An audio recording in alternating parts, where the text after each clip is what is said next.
Ha ni Ustaz. Oh lah. Hari ni nak luah perasaan lagi. Wah.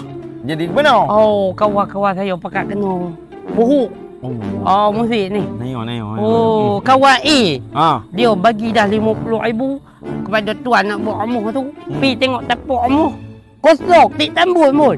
Cara dia nak buat amuh tu tak jumpa. Kawan B. Kawan B buat amuh dah 50,000 dia kata siap amuh. Lepas tu dah dia buat 50,000 naik je B. Minta tambah 5,000. Lepas tu naik pula bumbuk. Minta tambah lagi 10,000. Amuh tu jadi berapa ribu. Total semua. Jadi senang sangat kita kena muruk ni. Lagu mana ni? Tu dia ni nak kabak kata kawan-kawan. Pak tu ada silap sikit saja. Sikit lah. Tang perjanjian tu.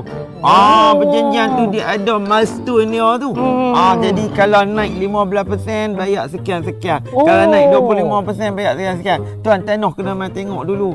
Dan dia kena ada perjanjian hitam putih benar tu ada cok peguam apa semua. Baru dia telus perjanjian tu ada. Sembang awak tu bagi jelas dulu. Ni kita kata sembang masjid lah. Sembang masjid. Kena ada ni hitam putih dia juga. Tu tak nak bagi tahu kawan Ustaz. Zaha bina utara. Bina rumah di tanah sendiri. Tu dia. Dia duk buat rumah ni di tanah milik kita Kediri ni. Banyak dah lah dan dipercayai dah. Ni rumah belakang ni. Ni depo yang buat. Depo buat? Tu yang buat. Zaha tadi ni. Zaha bina utara.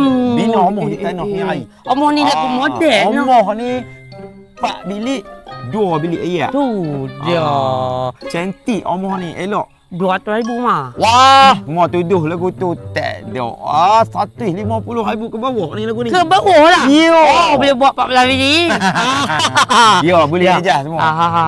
Jadi omong ni 4 bilik 2 bilik ayat. Jadi jom kita tengok betul kan tak kata 4 bilik 2 bilik ayat. Baik. 2 bilik 4 bilik ayat. Jom kita tengok. Yo.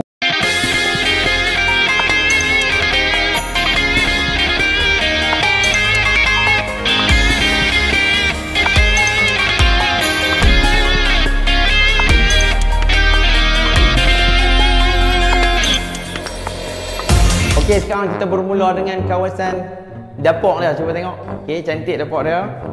Okey, ni bilik yang pertama kita tengok dekat dengan dapur. Okey. Yang seterusnya kita tengok master bedroom. Master bedroom. Kat dalam ni ada sebuah bilik ayam. Dan bilik yang ketiga di sini. Okey, bilik yang ketiga